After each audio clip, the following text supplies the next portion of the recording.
Palakkad DCC president CV Balachandran നയിക്കുന്ന ജനപക്ഷയാത്രയ്ക്കിടയിൽ വിവാദ വ്യവസായി ചാക്ക് രാധാകൃഷ്ണനുമായി കോൺഗ്രസ് നേതാക്കൾ രഹസ്യ കൂടിക്കാഴ്ച നടത്തിയെന്നാണ് കത്തിൽ പറയുന്നത്.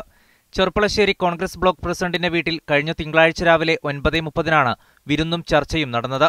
ഇവിടെ വെച്ച് 15 ലക്ഷം രൂപ രാധാകൃഷ്ണൻ ജനപക്ഷയാത്രയ്ക്ക് സംഭാവന നൽകിയെന്നാണ് രാഹുൽ ഗാന്ധിക്ക് അയച്ച കത്തിൽ പറയുന്നത്. കഴിഞ്ഞ ഫെബ്രുവരി 25-ാം തീയതി പത്തിരിപ്പള്ളിയിൽ വെച്ച് നടന്നിട്ടുള്ള മീറ്റിംഗിൽ രാധാകൃഷ്ണനും അതേപോലെ തന്നെ കോൺഗ്രസ് നേതാക്കന്മാരും തമ്മിലുള്ളൊരു ചർച്ചയുണ്ടായിരുന്നു എന്നുള്ളൊരു വിവരവും കിട്ടിയിട്ടുണ്ടായിരുന്നു. മലബാർ സിമന്റ്സ് അഴിമതി കേസിലും ശശീന്ദ്രന്റെയും മക്കളുടെയും കൊലപാതക കേസിലും പ്രതിയായ VM രാധാകൃഷ്ണനുമായി കോൺഗ്രസ് നേതാക്കൾ ചങ്ങാത്തം കൂടുന്നത് അന്വേഷിച്ച് നടപടിയെടുക്കണമെന്നാണ് കത്തിലെ പ്രധാന ആവശ്യം.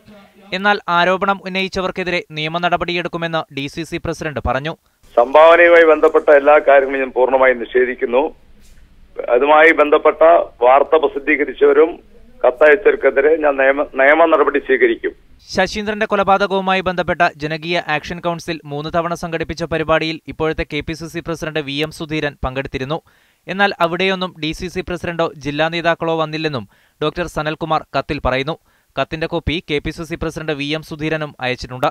സാജിദ് അജ്മൽ, മീഡിയ 1.